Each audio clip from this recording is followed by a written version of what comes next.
Assalamualaikum warahmatullahi wabarakatuh. Segala puji bagi Allah Subhanahu wa Ta'ala, Tuhan semesta alam, yang di dalam firman-Nya menyimpan lautan hikmah dan pelajaran. Dialah yang menyingkapkan sebagian kecil dari ilmunya kepada siapa yang dikehendakinya sebagai tanda kebesaran dan kekuasaan-Nya yang tak terbatas. Solawat serta salam semoga senantiasa tercurah kepada teladan terbaik sepanjang masa, junjungan kita Nabi Muhammad Shallallahu Alaihi Wasallam, beserta keluarga, para sahabat, dan seluruh pengikutnya yang setia hingga akhir zaman. Sesungguhnya, di antara kisah-kisah terbaik yang Allah abadikan di dalam kitab suci-Nya adalah kisah perjalanan seorang hamba yang saleh dengan seorang Nabi Ulul Azmi. Sebuah perjalanan yang melampaui batas logika manusia, menembus dimensi ruang dan waktu, serta mengajarkan bahwa di balik setiap peristiwa terdapat skenario ilahi yang maha sempurna. Kisah ini adalah tentang pertemuan antara Nabi Musa alaihissalam, pembawa syariat yang agung, dengan seorang hamba misterius yang dianugerahi pengetahuan langsung dari sisi Allah, ilmu laduni, yang kita kenal sebagai Khidir alaihissalam. Pertemuan mereka diabadikan dengan indah dalam Al-Quran Surah Al-Kahf, ayat 65 hingga 82, menjadi bukti nyata bahwa rahmat dan ilmu Allah meliputi segala sesuatu, baik yang tampak oleh mata, zahir, maupun yang tersembunyi, batin. Marilah kita bersama-sama menyelami alur ceritanya, merenungi setiap detail perjalanannya, dan memetik hikmah dari sang musafir abadi, penjaga alur takdir. Pemaparan ini akan mencakup sebab turunnya kisah, detail perjalanan, 3 peristiwa agung, serta pembahasan mengenai status Khidir menurut Imam Ibnu Katsir. Imam Ibnu Katsir memulai pembahasan dengan mengutip hadis sahih yang diriwayatkan oleh Imam Bukhari dari Ubay bin Ka'ab, yang mendengar Rasulullah bersabda. Hadis ini menjelaskan latar belakang perjalanan Nabi Musa. Suatu hari, Nabi Musa alaihissalam berdiri untuk berkhotbah di hadapan Bani Israel. Seseorang bertanya kepadanya, "Wahai Nabi Allah, siapakah manusia yang paling alim berilmu di muka bumi?" Dengan keyakinan bahwa dirinya lah yang paling berilmu karena statusnya sebagai Nabi Ulul Azmi yang menerima Taurat, Nabi Musa menjawab, "Aku." Allah Subhanahu wa Ta'ala kemudian menegur Nabi Musa karena ia tidak mengembalikan ilmu tersebut kepadanya, dengan mengatakan, "Allahu a'lam," atau Allah yang lebih tahu. Allah berfirman kepadanya, "Sesungguhnya, Aku memiliki seorang hamba di Majma' Al-Bahrain, pertemuan 2 lautan, yang lebih alim darimu." Mendengar ini, Nabi Musa sangat ingin belajar dari hamba tersebut. Ia pun bertanya, "Wahai Tuhanku, bagaimana aku bisa menemuinya?" Allah memerintahkannya untuk membawa seekor ikan di dalam wadah, dan memberitahukan bahwa di tempat ikan itu hilang, di sanalah ia akan bertemu dengan hamba tersebut. Nabi Musa pun memulai perjalanannya bersama seorang murid setianya, Yusya bin Nun alaihissalam. Mereka membawa ikan yang telah ditentukan sebagai penunjuk jalan. Setelah menempuh perjalanan yang sangat jauh dan melelahkan, Nabi Musa merasa lapar dan meminta Yusya untuk menyiapkan makanan mereka. Saat itulah Yusya teringat sesuatu yang luar biasa. Ia berkata, sebagaimana dalam Al-Quran Surah Al-Kahf ayat 63. "Tahukah engkau ketika kita mencari tempat berlindung di batu tadi, maka sesungguhnya aku lupa menceritakan tentang ikan itu dan tidak ada yang membuatku lupa untuk menceritakannya kecuali setan, dan ikan itu mengambil jalannya ke laut dengan cara yang aneh sekali." Ibnu Katsir menjelaskan bahwa ketika mereka beristirahat di dekat sebuah batu, ikan yang sudah mati itu hidup kembali atas izin Allah, melompat dari wadahnya, dan masuk ke dalam laut, membuat sebuah terowongan atau jejak di air yang tidak tertutup kembali. Ini adalah tanda yang dijanjikan. Menyadari bahwa mereka telah melewati tempat yang dituju, Nabi Musa berkata, "Itulah tempat yang kita cari." Lalu keduanya kembali, mengikuti jejak mereka semula. Ketika mereka tiba kembali di batu tersebut, mereka menemukan seorang laki-laki yang berselimut kain hijau. Inilah hamba saleh yang disebut oleh Allah, yang kita kenal sebagai Khidir. Nabi Musa mengucapkan salam kepadanya. Nabi Musa kemudian menyampaikan maksudnya untuk belajar dari ilmu yang telah Allah ajarkan kepada Khidir. Khidir menjawab dengan peringatan tegas, "Sesungguhnya engkau sekali-kali tidak akan sanggup sabar bersamaku. Dan bagaimana engkau dapat sabar atas sesuatu, yang engkau belum mempunyai pengetahuan yang cukup tentang hal itu?" QS Al-Kahf 67-68. Namun, Nabi Musa berjanji akan bersabar. Dengan syarat agar tidak bertanya tentang apapun sampai Khidir sendiri yang menjelaskannya, dimulailah perjalanan mereka. Keduanya berjalan di tepi pantai dan menemukan sebuah perahu.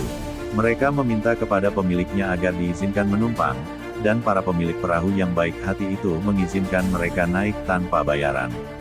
Ketika perahu sudah berlayar di tengah lautan, Khidir mengambil sebuah kapak dan melubangi salah satu papan perahu tersebut. Tidak tahan melihat perbuatan yang tampaknya merusak dan tidak berterima kasih, Nabi Musa spontan berkata, "Mengapa engkau melubangi perahu ini yang akibatnya engkau menenggelamkan penumpangnya? Sesungguhnya engkau telah berbuat suatu kesalahan yang besar." Ibnu Katsir menjelaskan hikmah di baliknya berdasarkan penjelasan Khidir di akhir kisah. Di seberang lautan, ada seorang raja zalim yang akan merampas setiap perahu yang dalam kondisi sempurna. Dengan membuat perahu itu tampak cacat, Khidir telah menyelamatkan perahu tersebut dari perampasan, sehingga para nelayan miskin itu tidak kehilangan satu-satunya sumber mata pencaharian mereka. Ini adalah kerusakan kecil untuk mencegah kerusakan yang jauh lebih besar. Setelah turun dari perahu, mereka melanjutkan perjalanan dan bertemu dengan sekelompok anak laki-laki yang sedang bermain. Khidir menghampiri salah satu dari mereka, seorang anak yang belum balik, dan membunuhnya. Ini adalah perbuatan yang jauh lebih berat bagi Nabi Musa. Ia berkata dengan marah, "Mengapa engkau membunuh jiwa yang bersih, bukan karena ia membunuh orang lain? Sesungguhnya engkau telah melakukan sesuatu yang munkaran." Ibnu Katsir menyebutkan bahwa protes Musa kali ini lebih keras dari yang pertama. Ini adalah puncak ujian kesabaran. Khidir menjelaskan di akhir kisah bahwa anak tersebut sudah diciptakan dalam tabiatnya, sebagai seorang kafir. Jika ia tumbuh dewasa, ia akan memaksa kedua orang tuanya yang saleh untuk mengikuti kekafirannya karena cinta mereka yang berlebihan kepadanya. Karena rahmat Allah kepada kedua orang tua tersebut, Allah memerintahkan Khidir untuk mengambil nyawa anak itu agar Allah menggantinya dengan anak lain yang lebih baik, saleh, dan berbakti. Mereka tiba di sebuah negeri dan meminta jamuan kepada penduduknya, namun penduduk negeri itu menolak untuk menjamu mereka. Di negeri itu, mereka menemukan sebuah dinding rumah yang hampir roboh. Tanpa meminta upah dan tanpa diminta oleh siapapun, Khidir menegakkan kembali dinding itu dengan tangannya. Nabi Musa, yang masih dalam keadaan lapar dan kesal atas perlakuan penduduk, berkata, "Jikalau engkau mau, niscaya engkau dapat mengambil upah untuk itu." Khidir menjelaskan bahwa di bawah dinding itu terdapat harta peninggalan milik dua orang anak yatim. Ayah dari kedua anak itu adalah seorang yang saleh. Jika dinding itu roboh, harta tersebut akan ditemukan dan diambil oleh penduduk negeri yang pelit itu sebelum kedua anak yatim itu dewasa. Dengan memperbaiki dinding tersebut, Khidir, atas perintah Allah, menjaga harta itu hingga mereka dewasa dan cukup kuat untuk mengambil hak mereka. Ini adalah bentuk penjagaan Allah terhadap keturunan orang-orang yang saleh. Setelah peristiwa ketiga, Khidir berkata, "Inilah perpisahan antara aku denganmu." Kemudian, ia menjelaskan semua hikmah di balik tiga perbuatan yang tidak bisa dipahami oleh Nabi Musa. Ibnu Katsir menekankan pada kalimat penutup Khidir, "Dan bukanlah aku melakukannya itu menurut kemauanku sendiri." Qs. Al-Kahf, 82. Semua yang dilakukan Khidir adalah wahyu dan perintah langsung dari Allah, bukan inisiatif atau ijtihad pribadinya. Imam Ibnu Katsir menyatakan bahwa mayoritas ulama berpendapat Khidir adalah seorang nabi. Dalil terkuatnya adalah ayat 82 di atas. Tindakan seperti membunuh seorang anak tidak mungkin dilakukan oleh seorang wali atau orang saleh biasa berdasarkan ilham, karena ilham tidak bersifat maksum terjaga dari kesalahan. Hanya wahyu kepada seorang nabi yang bisa menjadi landasan untuk perbuatan sebesar itu. Pengetahuannya tentang takdir masa depan juga menunjukkan bahwa itu adalah wahyu dari Allah. Ini adalah perdebatan panjang di kalangan ulama. Namun, Imam Ibnu Katsir dengan tegas menolak pendapat yang mengatakan bahwa Khidir masih hidup hingga saat ini. Beliau menyajikan beberapa argumen kuat. Allah berfirman kepada Nabi Muhammad, "Kami tidak menjadikan seorang manusia pun sebelum kamu, Muhammad, hidup abadi." Qs. Al-Anbiya, 34. Tidak ada satupun hadis yang sahih dan marfu, bersambung sampai kepada Nabi, yang menyatakan bahwa Khidir masih hidup. Jika Khidir masih hidup pada zaman Nabi Muhammad, ia wajib datang kepada beliau, beriman, dan berjihad bersamanya, sebagaimana sumpah yang diambil dari seluruh Nabi. Namun, tidak ada riwayat yang menyebutkan hal ini. Ibnu Katsir menyimpulkan bahwa kisah-kisah orang yang mengaku bertemu Khidir adalah cerita-cerita lemah, mimpi, atau khayalan yang tidak bisa dijadikan hujah argumen syar'i. Di dalam hamparan waktu yang tak bertepi, ada seorang hamba Allah yang perjalanannya tidak terikat oleh fajar dan senja. Ia adalah Khidir, alaihi salam, sang musafir abadi. Atas perintah Allah, ia diutus bukan untuk membawa syariat, melainkan untuk menjadi penjaga di balik layar, seorang agen ilahi yang memastikan benang-benang takdir terjalin dengan sempurna, terutama bagi pilar-pilar risalahnya, para nabi ulul azmi. Setiap perjalanannya adalah sebuah intervensi halus, sebuah sentuhan nyaris tak terlihat yang memiliki dampak besar bagi masa depan. Nah, cemoohan kaumnya, Nabi Nuh, alaihi salam memulai proyek pembangunan bahtera raksasa. Ia bekerja siang dan malam, hanya berbekal iman dan petunjuk dari Allah. Namun, untuk sebuah kapal yang akan menampung seluruh kehidupan dari amukan air bah, setiap potong kayu haruslah sempurna. Interior tidak datang untuk membantu memaku atau mengukur. Tugasnya jauh lebih halus. Ia hadir di masa itu sebagai seorang pengembara tua yang ahli tentang hutan. Suatu sore, ketika Nabi Nuh sedang merenungkan jenis kayu terbaik yang bisa menahan badai terdahsyat, Khidir mendekatinya.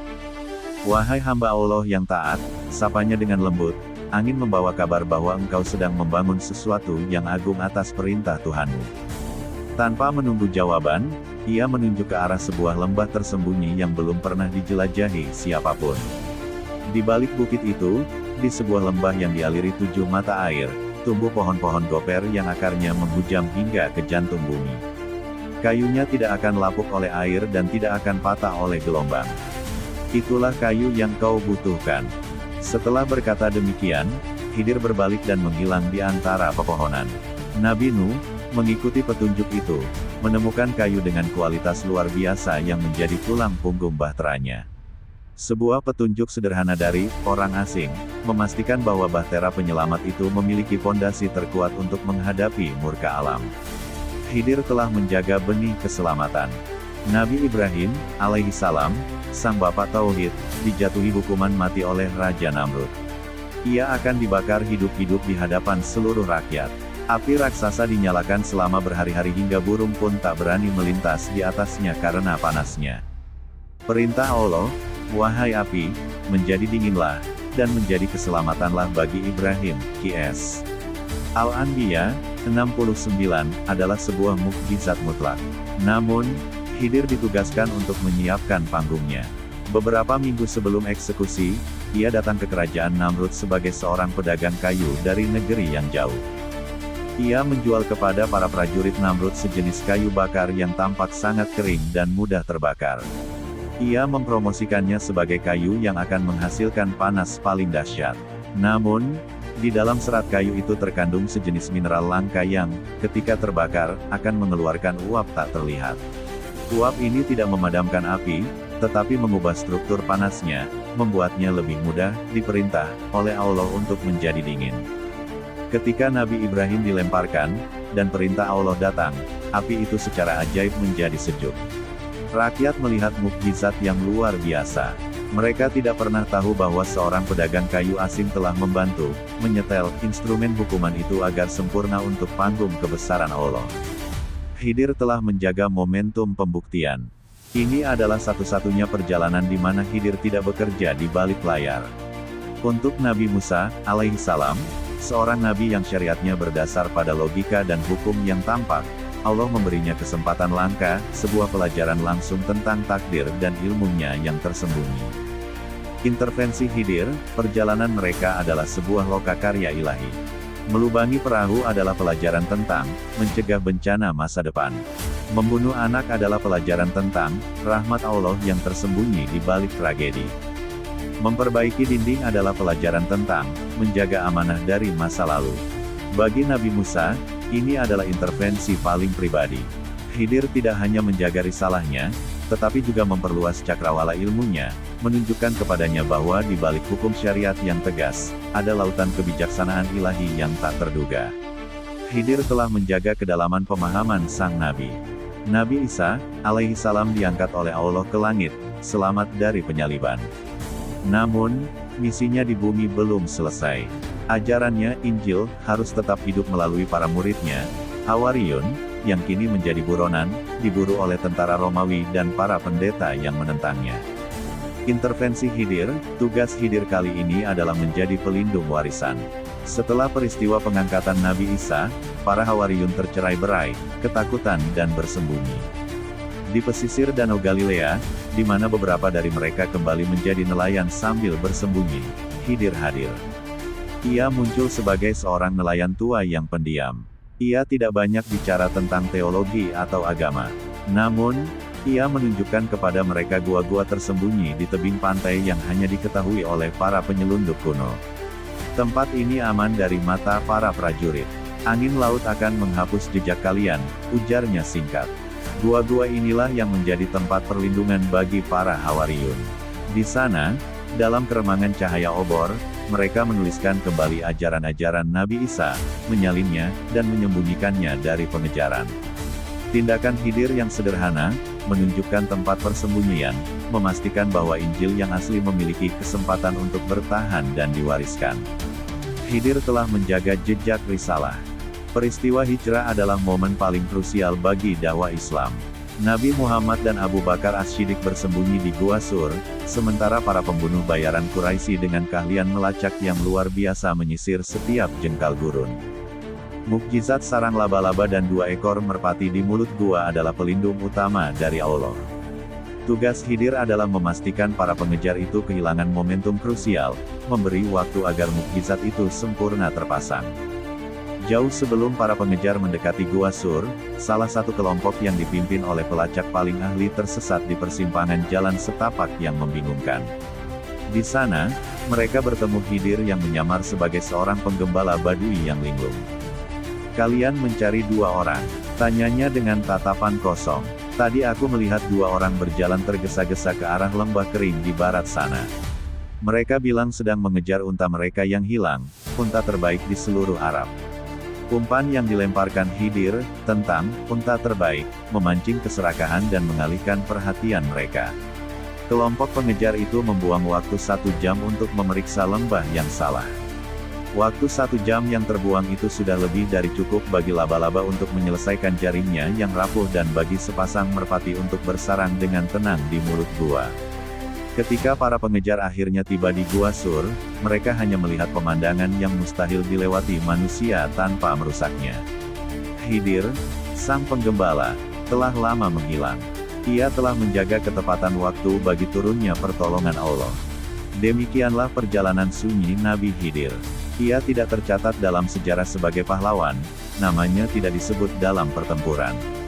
Ia adalah penjaga takdir yang tak terlihat, yang memastikan bahwa di saat-saat paling genting, risalah para Nabi Ulul Azmi terlindungi oleh sentuhan kebijaksanaan ilahi yang melintasi ruang dan waktu. Perjalanan Khidir tidak berakhir di tepi pantai setelah perpisahannya dengan Nabi Musa. Justru, pertemuan itu hanyalah satu babak yang tercatat dalam kitab suci. Misi abadinya terus berlanjut, menyentuh kehidupan orang-orang di luar lingkaran para nabi.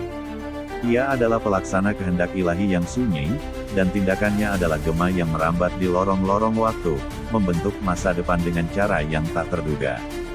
Puluhan tahun setelah wafatnya seorang nabi di tanah Arabia, komunitas kecil pengikutnya yang beriman kini terdesak, terusir dari kota mereka dan mengembara di gurun pasir yang ganas.